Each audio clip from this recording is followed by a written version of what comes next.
Thank you. Good afternoon, bon après-midi. Shrokwachanni. As of today, we remain at the same number of cases. I'm pleased to say that the recent contact investigations are complete, with contacts identified and being supported appropriately. I promised to bring back testing details by the end of this week, so I'm going to walk you through the testing approach that we will have in place as of Monday. From here until Monday, we're sending details to our healthcare practitioners so that they can be prepared. We're preparing to have the self-assessment tool changed for Monday, as well as the 811 line. As always, your healthcare providers through community health centers, emergency departments, or the respiratory assessment clinic are ready to help if you need medical assessment. Here's what the new testing criteria will look like. We will still be keeping a strong focus on people who have traveled within the last 2 weeks, either outside Yukon or internationally. Just to remind you, all 11 cases to date are linked to travel outside Yukon. For this group of people, we are now casting a wider net by including not just fever, cough, or difficulty breathing, but symptoms like sore throat or hoarse voice, headache, runny nose or nasal congestion, vomiting or diarrhea, fatigue, muscle aches, loss of taste or smell, and that's the list. So why this larger group of symptoms? Well, this will enable us to potentially capture this group of people earlier for testing, as we know increasingly that although the respiratory symptoms continue to be the most consistent and important ones for identifying COVID, this illness can present with a wide variety of symptoms. Secondly, as test volumes decrease and we move out of flu season, we are simply seeing less people come in for testing. By lowering the threshold for people to come forward for testing, we can maintain a relatively high volume of testing. The next category of testing is for people who have an acute respiratory illness but do not have a travel history. This effort is a precautionary approach to detect any unrecognized cases or chains of transmission that may have been missed through the former approach. So these are the people that we have always been looking for, those with cough, fever, or difficulty breathing that could be COVID, even with no travel history, that would allow us to identify any signals for community transmission. Previously, we were looking for this signal through our influenza testing, as each influenza test was also tested for COVID. We have not to date found a single case of COVID through these tests. However, now that influenza is no longer circulating in Yukon to a significant degree, we wish to maintain this high degree of sensitivity for any unrecognized COVID illness in Yukon. Also, it's worth noting that our physicians have always had the ability to ask for testing even in people who don't meet our published criteria if for any reason they have a suspicion for COVID. I understand that when I talked about living the new reality the other day for the next 12 to 18 months, that there were many people who were surprised or even upset to hear this. I'd like to re-emphasize that this is the time frame we have to consider until we get to a reasonable expectation of vaccine availability. But that does not mean that we have to stay right where we are now with restrictions. Again, if we continue to do what we're doing with the right conditions and in collaboration with the rest of Canadian jurisdictions, there's much that we can do to allow for some opening up. There's a long list of possibilities, and we're working on a plan right now, just as we are seeing what other jurisdictions are doing. This needs to be a carefully organized plan, and it must be that at the same time, we continue to meet the conditions that will allow us to open up. These conditions are reducing imported COVID risk by maintaining a controlled border, keeping our health care and our public health capacity to continue to be able to respond to any level of need should COVID clusters or outbreaks occur. All workplaces in compliance with COVID prevention practices, and that we engage fully with communities and stakeholders in our activities. And don't forget, this is all the while all while we continue to promote and practice the 6 measures of safety: physical distancing, regular hand washing and sanitation, staying home when sick, limiting social gatherings, avoiding non-essential travel to communities, and self-isolating when required by orders. This is part of our new normal that we can fully expect to continue over the next year to year and a half. Since it was William Shakespeare's birthday yesterday, I thought I would honor his memory with a couple of his quotes that seemed rather apt for where we are today. We have seen better days. I'm sure we would all agree with that. But we can also say with confidence, and this is not what he said, but better days are ahead. And here's another one worth thinking about. Our doubts are traitors and make us lose the good we oft might win by fearing to attempt. We have important things to do, and in the face of uncertainty, there's always doubt. But we cannot stand down, we cannot hide. We must proceed, but with the right measure of humility, trust, confidence, goodwill, and resolve. That's all for today's update. Thank you. Merci. Gwenestish. Thank you, Dr. Hanley. We'll now go to the phone lines. We'll start with Jane from CBC. Hi, Dr. Hanley. With the changes in the criteria for testing, I guess you mentioned that there's been fewer people coming in for testing, and this will keep the number of people coming in. It will lower the threshold, and so more people can be tested. Can you just explain that a little bit more?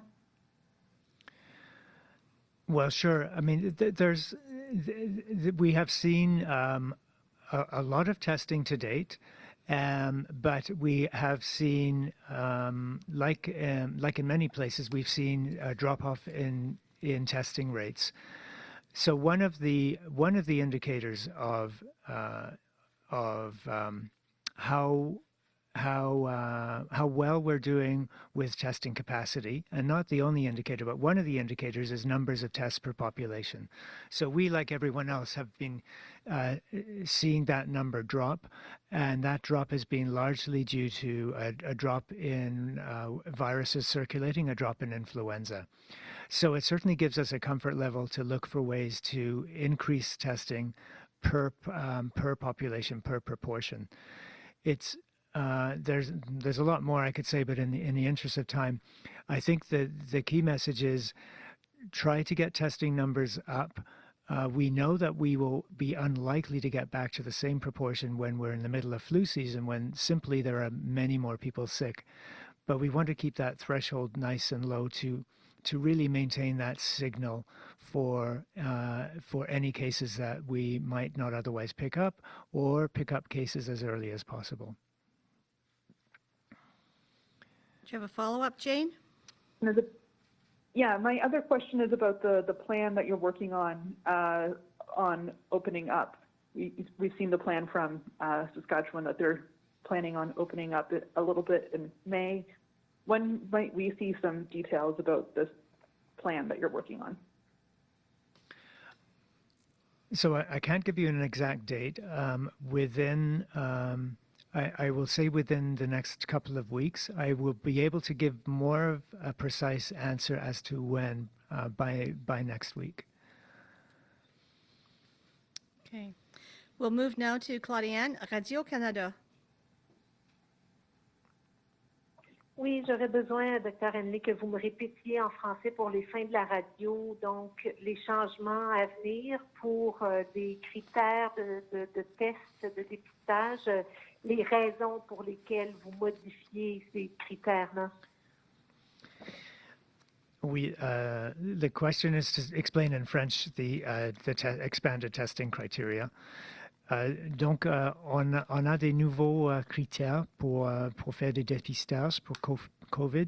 La première catégorie, c'est pour continuer avec l'importance de de tester ceux qui ont voyagé. Donc, pour les voyageurs, dans les 14 jours avant de présenter, c'est pour, au-delà les symptômes traditionnels, la toux, les symptômes respiratoires, c'est d'ajouter d'autres symptômes comme les symptômes gastro-intestinaux, les malaises, la fatigue, les pertes les pertes de sentir et, et d'autres symptômes. Donc, une liste de symptômes qui doit être, qui va être expliquée quand on va publier tous ces critères. La deuxième catégorie, c'est pour ceux qui ont des symptômes respiratoires, tout, difficulté de respirer et fièvre, mais qui n'ont pas voyagé. Donc, ceux qui sont maintenant seront encouragés de venir pour dépister aussi. Et la raison, c'est juste pour maximiser, comme on a vu beaucoup moins de personnes qui viennent pour le dépistage, parce que maintenant la saison de la grippe est passée, on voit moins et moins de personnes qui viennent pour le dépistage. C'est pour augmenter le nombre de personnes qui sont éligibles pour continuer de détecter tous les signaux de COVID dans le territoire. Une autre question, Claudiane? Non, c'est bon. Merci. Tim, CKRW, The Rush. Hi, good afternoon, Dr. Hanley. You talk about the expanded testing parameters now for, people with symptoms. Does this include now people who haven't traveled or who say they haven't traveled internationally at all or within Canada? If someone comes in, you probably knew I was going to ask this question since I've been harping on you about this for weeks. But does this include now someone who comes in and says, I haven't been anywhere? Will you test those people and they're showing symptoms? So Tim, that's now the second category of people and those, but we really want to keep the focus on those with respiratory symptoms. So so it's not any symptom for those who haven't traveled. So again, it's really to keep that focus on the risk is still by far the greatest in imported cases. So all of our cases have been linked to travel, and that will likely continue to be the case.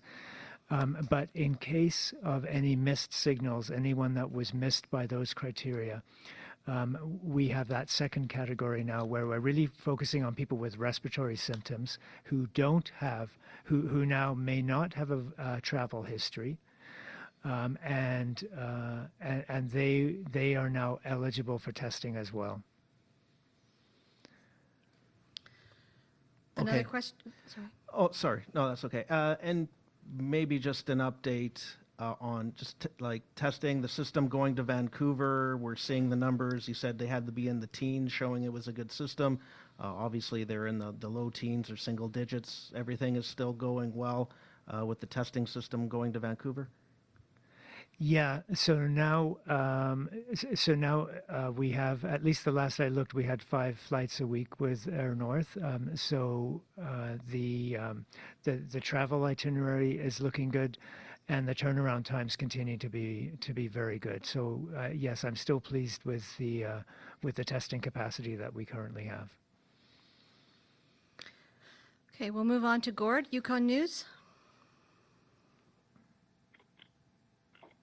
I don't have any questions. Thank you. Julien, Aurore Boréale. Oui, bonjour, Monsieur Hanley. Donc, ma question est, une personne ayant s'étant rétablie du COVID, doit-elle désinfecter ses objets personnels après sa quarantaine, comme par exemple ses objets à la maison?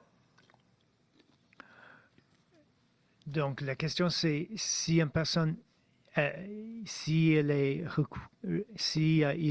récupéré, s'il faut désinfecter les objets, les matériels dans la maison, c'est ça? Exactement.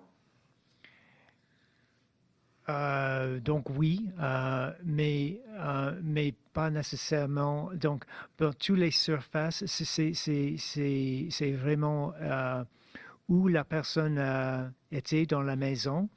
Donc toutes les surfaces qui étaient plus ou moins en contact avec la personne, comme dans la cuisine, les salles de bain, tous les surfaces, les tables, donc, c'est peut-être pas nécessaire de faire à tout centimètre de la maison, mais pour faire une désinfection, donc c'est pas une fumigation, c'est euh, juste pour être sûr pendant la maladie et après que toutes les surfaces touchées sont nettoyées. Euh, donc, c'est selon l'assumption qu'il y a des heures ou peut-être même des jours que le virus peut survivre dans des surfaces comme ça. I'll just repeat in English. It's about cleaning a house after someone who has COVID. One is, which I also point out in French, specific advice around that will always be given to the individual. And that will come from the expertise of environmental health. But yes, it makes sense to clean and sanitize those common areas where a person has been within the household while they're sick. But this does not mean a fumigation or any special measures that, for instance, might be carried out in a hospital room.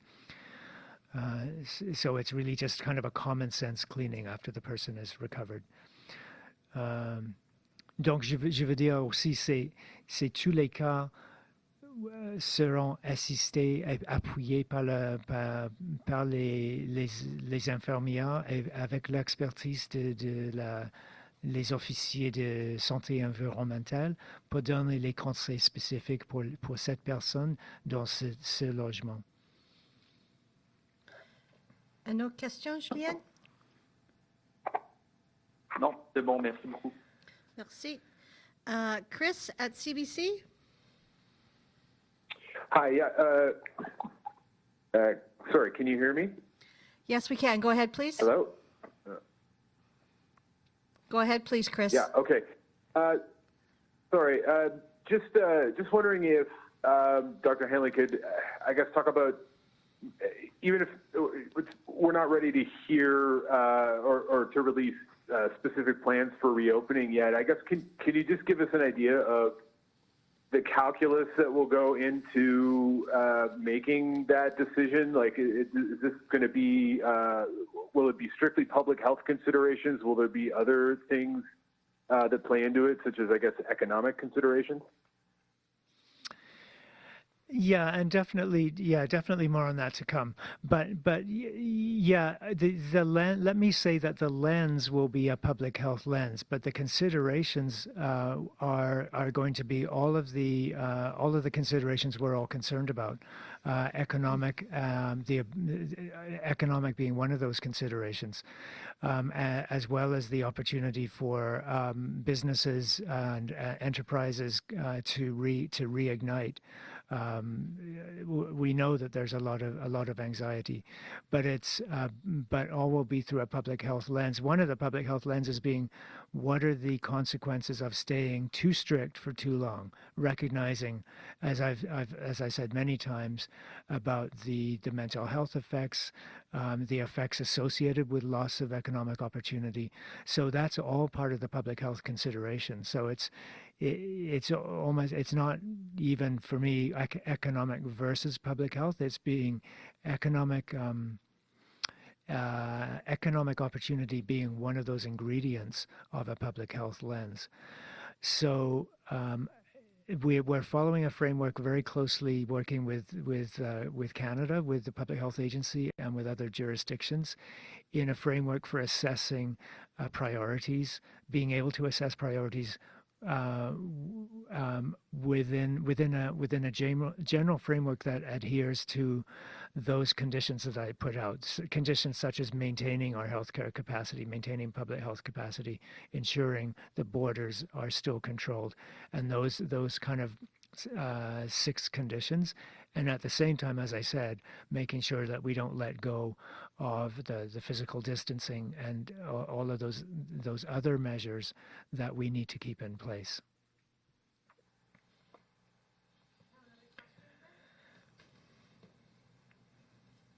No, that's okay. Thanks. Okay. I am mindful of the time, so I am going to end today's session. I'd like to thank everyone for joining us today. The next update will be Tuesday, April 28th at 2 p.m. We're changing to a twice-a-week schedule, so the next update will be Tuesday, April 28th at 2 p.m. Thank you. Thank you, Dr. Hanley.